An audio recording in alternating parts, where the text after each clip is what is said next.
Good evening everybody. आज की class में जो मेरा क्लास है पास्ट टेंस के चौथा सीरियली में 8 और 5 पास्ट टेंस का चौथा काइंड से ये पास्ट परफेक्ट कंटिन्यूस टेंस। इससे पहले हम लोगों ने 4 टेंस प्रेजेंट टेंस में और 3 टेंस पास्ट में पढ़ा है। ये 8वां है पास्ट का जो लास्ट टेंस है। सबसे पहले टेंस को हम आइडेंटिफिकेशन यानी इसके पहचान से जानते हैं।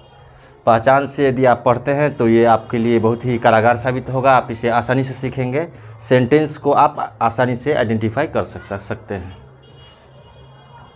तो इसकी पहचान में अगर जाते हैं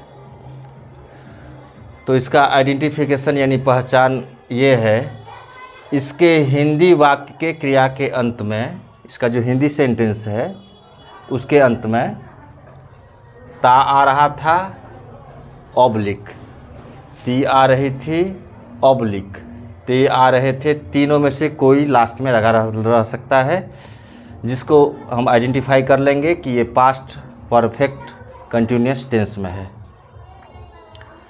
तो ता आ रहा था, ती आ रही थी, ते आ रहे थे से इस सेंटेंस को इसके इस टेंस के अंतर्गत आने वाले सेंटेंस को हम आसानी से आइडेंटिफाई करते हैं।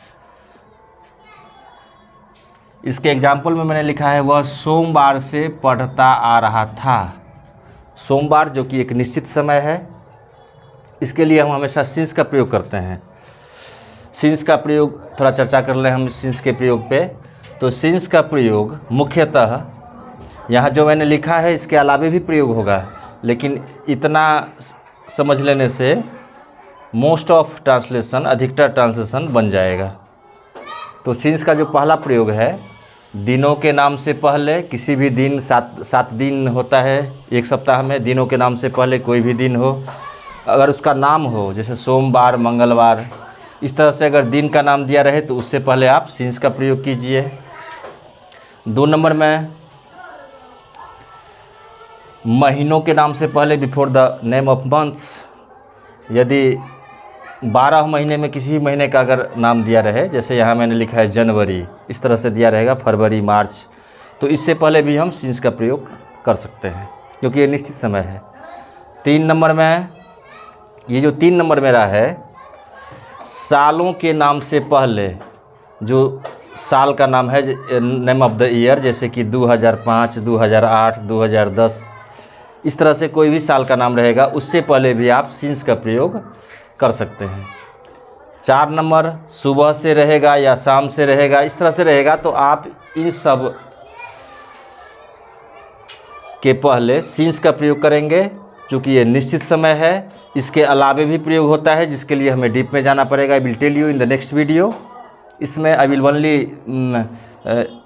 Introduced you with this topic. So इस टॉपिक इतना देख के हम निश्चित टाइम समझ सकते हैं, उसके अनुसार सिंस का प्रयोग आराम से कर सकते हैं। नीचे 4 का प्रयोग है। 4 का प्रयोग अनिश्चित समय के लिए किया जाता है। जिसका निश्चित समय हमको नहीं मालूम है उसके लिए हम 4 का प्रयोग करते हैं। तो पहला मैंने लिखा है दिनों से, दूसरा वर्षों से, तीसरा महीनों से, चौथा सप्ताह से, इस तरह से अगर रहेगा सेंटेंस में। यहाँ मैंने लिखा है कि यहाँ थोड़ा ध्यान देने वाली बात है, this is point to be noted. इन सब के पीछे कोई अंक लगा रहता है। ये जो आप देख रहे हैं दिनों, वर्षों, महीनों, सप्ताह जो देख रहे हैं, इसके पहले कोई ना कोई अंक लगा रह सकता है। अधिकतर नहीं भी लगा रह सकता है, जैसे कई वर्षों से रहेगा तो कोई अंक नहीं है, लेकिन अधिकतर मोस्टली इन सब के पीछे कोई ना कोई अंक 2, 3, 4 वर्षों से, 2 दिनों से, 4 महीनों से, 2 सप्ताह से, इस तरह से दिया रहेगा। तो आपको समझ लेना है कि ये अनिश्चित समय है, इंडिफिनिट टाइम है, जिसके लिए 4 का प्रयोग किया जाता है। तो हमारा जो एग्जाम्पल है वह सोमवार से पढ़ता आ रहा था। अफर्मेटिव में सेंटेंस है ये।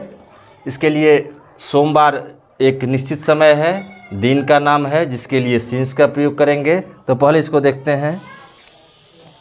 वह के लिए हम ही का प्रयोग करते हैं। वह का इंग्लिश ही होता है। इसके बाद एक ही एक्जुअली वर्ब है मेरे पास।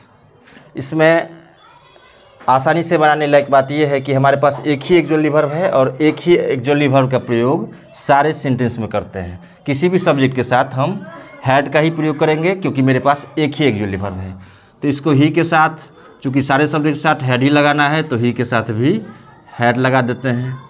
इसके बाद परफेक्ट कंटिन्यूअस में बीन का प्रयोग किया जाता है एक्जुअली वर्ब के बाद, तो इसके बाद बीन लगाते हैं। इसके बाद पढ़ना है, पढ़ता है, पढ़ना का रीड, वर्ब 4 बनाना पड़ेगा, ing लगा देंगे। इसके बाद सोमवार जो एक निश्चित समय है जिसके पहले सीन्स का प्रयोग किया जाएगा, क्योंकि दिनों के नाम से पहले हम सीन्स का प्रयोग करते हैं, तो इसके बाद यहाँ सीन्स लिख लेते हैं। इसके बाद सोमवार का अंग्रेजी मंडे होता है। इस तरह से ये मेरा ट्रांसलेशन अफर्मेटिव सेंटेंस का बन गया। अब इसके स्ट्रक्चर्स में जाते हैं। इसके 6 स्ट्रक्चर्स होते हैं। अफर्मेटिव में जाएंगे तो पहले सब्जेक्ट, इसके बाद हैड ही लेना है। इसके अलावा हमारे पास कोई भी एक्जुअली वर्ब नहीं है। इसके बाद बीन लगाते हैं। इसके बाद वर्ब का चौथा रूप, इसके बाद ऑब्जेक्ट, इसके बाद सिंस या फोर में से किसी एक का प्रयोग करेंगे, यहाँ देख के कि किसके साथ सिंस लगाना है, किसके साथ हमें फोर लगाना है। ये 2 नंबर सेंटेंस जो नेगेटिव सेंटेंस है, इसमें पहले सब्जेक्ट, इसके बाद हैड। अफर्मेटिव और नेगेटिव सेंटेंस में पहले सब्जेक्ट का प्रयोग किया जाता है। इसके बाद ये 3, 4 से आप एक्जुअली वर्ब 3 नंबर में, 4 नंबर में, इसके बाद 5 नंबर में WH वर्ड, 6 नंबर में WH वर्ड का प्रयोग करेंगे।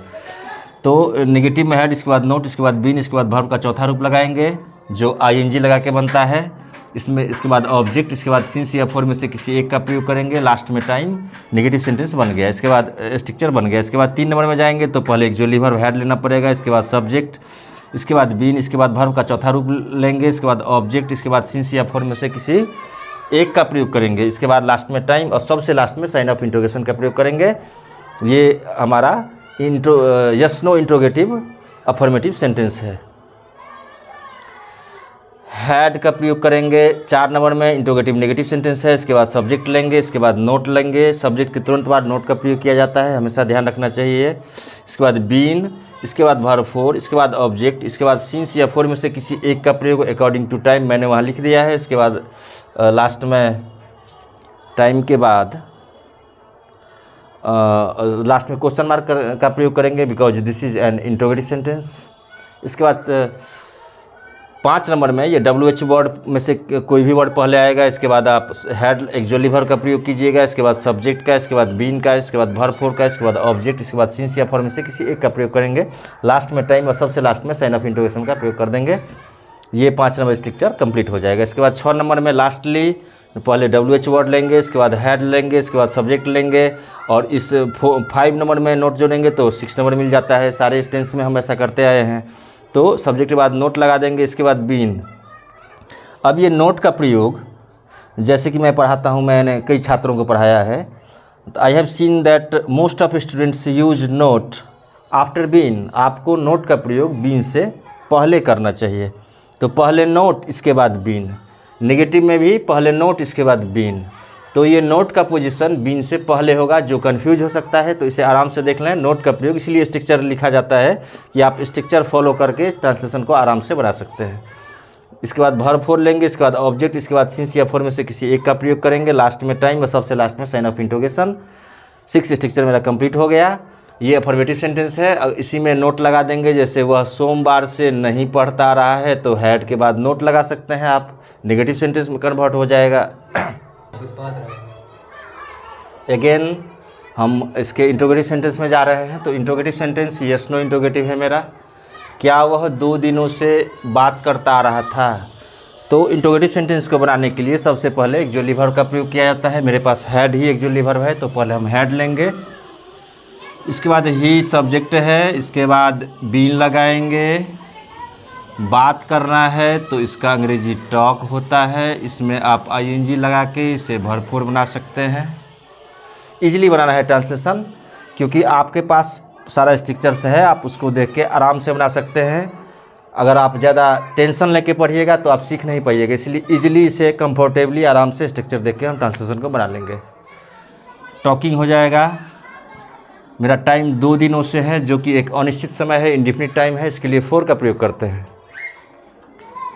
तो 4 लगा देंगे। टाइम मेरा 2 दिन है, 2 दिनों है, कई एक से अधिक दिन है, इसलिए मैंने डे के बाद में s लगाया है, प्लूरल है वो। इसके बाद ये मेरा एग्जाम्पल WH इंट्रोगेटिव का एग्जाम्पल है, इसी में आप नोट लगा देंगे तो नेगेटिव इंट्रोगेटिव नेगेटिव हो जाएगा यस नो का। ये WH का एग्जाम्पल है, अफर्मेटिव WH अफर्मेटिव है, ये अफर्मेटिव इंट्रोगेटिव है ये। तो पहले इसमें क्या का अंग्रेजी लिख लेते हैं व्हाट, इसके बाद एक्चुअली वर्ब मेरा हैड है, WH के बाद एक्चुअली वर्ब, जैसे यहाँ आप नीचे देख रहे हैं ये यहीं तक मैं पढ़ाऊँगा, ये नीचे रफ है, पहले वाला ही है। WH के बाद हैड का प्रयोग करते हैं, हैड का प्रयोग कर देंगे। इसके बाद सब्जेक्ट लेते हैं तो सब्जेक्ट ले लेंगे, सब्जेक्ट मेरा ही है। इसके बाद वर्ब मेरा पढ़ना है तो रीड, इसमें ING लगा देंगे, ये वर्ब 4 हो जाएगा। इसके बाद टाइम मेरा सुबह से है जो कि एक निश्चित समय है, तो इसके लिए हम सीन्स का प्रयोग करते हैं। वर्ब 4 के बाद ऑब्जेक्ट तो मेरे पास है नहीं, इसलिए हम ऑब्जेक्ट का प्रयोग नहीं कर रहे हैं। सीन्स या फॉर में से किसी एक का तो सीन्स का प्रयोग करेंगे। इसके बाद सुबह है तो सुबह का अंग्रेजी मॉर्निंग होता है, लास्ट में क्वेश्चन मार्क दे देंगे, ऊपर वाले में भी क्वेश्चन मार्क आप ऐसे दे देंगे, छूट गया था वो। इस तरह से हमारे साथ बने रहिए वीडियो में, हम इस तरह से आगे लेते जाएंगे। इसके बाद हम कई सैकड़ों सेंटेंस को, सैकड़ों स्ट्रक्चर्स को आपको आसान तरीके से बताएंगे, ताकि आप कम से कम समय में आसानी से अंग्रेजी बोलना, लिखना और पढ़ना समझ जाएंगे। कहीं से भी हम आपको आसानी तरीके से सिखाएंगे। आप हमसे जुड़िए, सब्सक्राइब कीजिए और अंग्रेजी सीखिए। Thank you.